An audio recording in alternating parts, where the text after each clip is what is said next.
CRDA authority భేటీలో ప్రభుత్వం కీలక నిర్ణయం తీసుకుంది. అమరావతిలో 11,467 కోట్ల రూపాయల పనులు చేపట్టేందుకు పరిపాలన ఆమోదం లభించింది. ఈ మేరకు ఏపీ పురపాలక శాఖ కార్యదర్శి కన్నబాబు జీవో విడుదల చేశారు. అంతకుముందు సిఆర్డీఏ అథారిటీ సమావేశంలో పనులకు ఆమోదం తెలిపారు. ఇటీవల జరిగిన ఏపీ కేబినెట్ సమావేశంలో పనులకు గ్రీన్ సిగ్నల్ ఇచ్చారు. దీంతో పనులకు పరిపాలన ఆమోదం తెలుపుతూ ప్రభుత్వం జీవో జారీ చేసింది. టెండర్లు పిలిచి పనులు ప్రారంభించేందుకు సిఆర్డీఏ కమిషనర్ కు ఆదేశాలు జారీ చేశారు. ఇదే అంశంపై మరింత సమాచారం మా ఏపీ బ్యూరో చీఫ్ రామారావు అందిస్తారు. రామారావు. సుమిత్ర, ఆంధ్రప్రదేశ్లో రాజధాని అమరావతి నిర్మాణానికి సంబంధించి రాష్ట్ర ప్రభుత్వం మరో కీలక అడుగు ముందు వేసింది.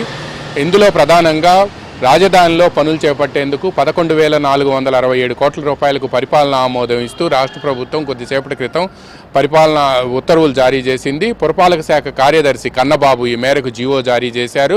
ఇందులో ప్రధానంగా అంతకుముందు సిఆర్డీఏ అథారిటీ కూడా రాజధానిలో పనులు చేపట్టేందుకు ఒక ఆమోదం తెలిపింది. ముఖ్యంగా ట్రంక్ ఇన్ఫ్రాస్ట్రక్చర్ ఎక్కడైతే రాజధాని రైతులకు భూ సమీకరణ విధానం కింద భూములు ఇచ్చారో వాళ్ళందరికీ కూడా రిటర్నబుల్ ప్లాట్స్ ఇచ్చిన ప్రాంతాల్లో అక్కడ రహదారులు, మంచినీరు, అదేవిధంగా విద్యుత్ సరఫరా వీటితో పాటు ఇక రాజధానిలో ఏదైతే అసంపూర్తిగా పనులు మిగిలిపోయాయో ప్రధానంగా ఇందులో IAS all India service officers క్వార్టర్స్తో పాటు ఇక 4th క్లాస్ ఎంప్లాయీస్ క్వార్టర్స్, అదేవిధంగా ఎమ్మెల్యే ఎమ్మెల్సీలకు సంబంధించిన నివాస సముదాయాలు వీటన్నిటికి కూడా 90% పనులు పూర్తయినాయి. ఇంకా మిగతా పనులు కూడా పూర్తి చేయాల్సి ఉంది.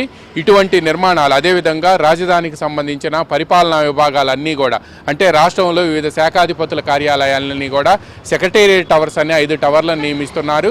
ఈ టవర్స్లో నిర్మాణానికి చేపట్టేందుకు కూడా వీటన్నిటికీ కూడా టెండర్లు పిలిచారు. వీటన్నిటికీ కలిపి దాదాపుగా 31,000 కోట్ల రూపాయలు అటు ప్రపంచ బ్యాంకు అదేవిధంగా ఇటు హడ్కో ఈ 2 సంస్థలు కూడా 31,000 కోట్ల రూపాయలు